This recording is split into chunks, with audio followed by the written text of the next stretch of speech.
गावोगावच्या यात्रांचा हंगाम आता सध्या सुरू झालाय। सांगली जिल्ह्यातील जतच्या यल्लम्मा देवीची यात्रा ही महाराष्ट्र आणि कर्नाटकातील भाविकांच्या अलोट गर्दीत ही नुकतीच पार पडली। जवळपास 8 दिवस चालणाऱ्या या यात्रेची काही खास वैशिष्ट्ये आहेत। नवसाला पावणारी म्हणून प्रसिद्ध असलेल्या या देवीची आख्यायिका वेगवेगळ्या पद्धतीने सांगितली जाते।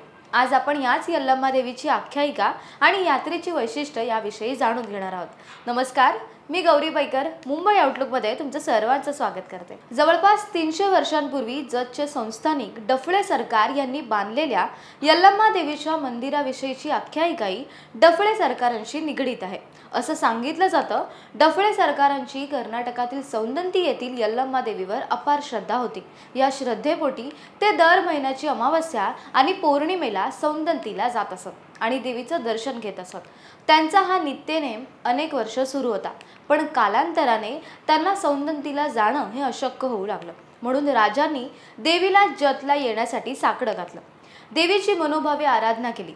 राजांची श्रद्धा पाहून देवी जतला यायला तयार झाली, पण देवीने राजाला एक अट घातली।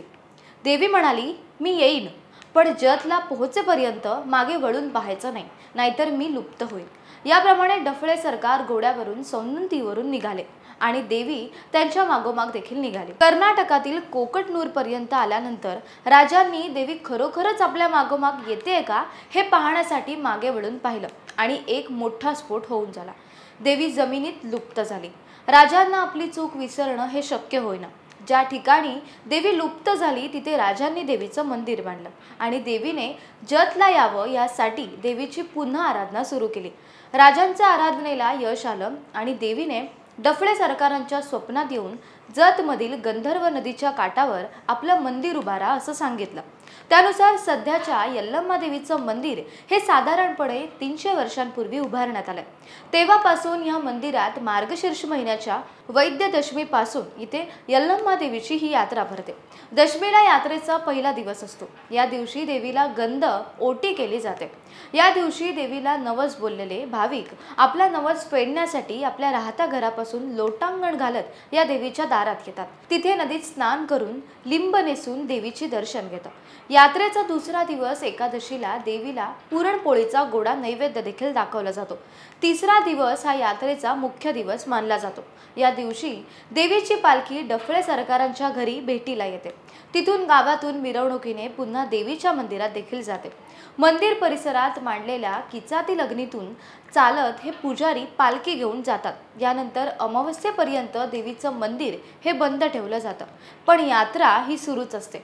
यात्रा भरवण्यामागचा दुसरा हेतू हा होता की त्या काळात संस्थान प्रांतातील लोकांना खरेदी विक्रीसाठी बाजारपेठ नव्हते। यंत्रित भांडी, कपडे, दागदागिने अशा वस्तूंची खरेदी विक्री होत असे। शिवाय जनावरांच्या खरेदी विक्रीसाठीही जतची यात्रा ही प्रसिद्ध आहे। माणदेशचा परिसर हा खिलार जनावरे तसेच शेळी, मेंढी ह्या पालनासाठी प्रसिद्ध आहे। या जनावरांच्या खरेदीसाठी राज्यभरातून शेतकरी, व्यापारी हे जतच्या यात्रेत येत असतात। यावर्षी यात्रेत जनावरांच्या बाजारात जवळपास 10 कोटी रुपयांची उलाढाल झाल्याचं सांगण्यात येतं। जवळपास 4000 जनावरांची बाजारात विक्री देखील झाली आहे। याशिवाय अनेक वैशिष्ट्यपूर्ण वस्तू या यात्रेत हे खरेदी देखील करता येतात। म्हणून ही यात्रा महाराष्ट्र आणि कर्नाटकातील भाविकांसाठी श्रद्धास्थानाबरोबरच आर्थिक उलाढालीसाठी महत्त्वाची मानली जाते।